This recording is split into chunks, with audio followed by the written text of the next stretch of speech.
শুভ দুপুর বন্ধুরা। তো আজকে চলে আসলাম খুব সুন্দর একটা রেসিপি নিয়ে।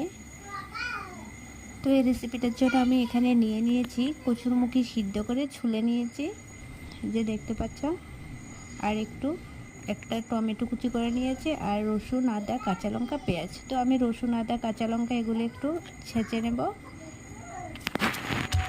তো এদিকে আমি কড়াইতে তেল দিয়েছি, এটা গরম হয়েছে, এখানে এলাচ, লং, দারচিনি দিয়েছি। তারপরে এই যে পেস্টগুলি এগুলি দিয়ে দেব।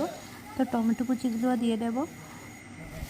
তো এদিকে এগুলি হতে থাকুক, আর এদিকে আমি একটা প্লেটের মধ্যে একটু লবণ, হলুদ, জিরে গুঁড়ো আর একটু লাল মরিচের গুঁড়ো দিয়ে ভালো করে জল দিয়ে সবগুলিকে একসাথে ভালো করে মেখে নেব।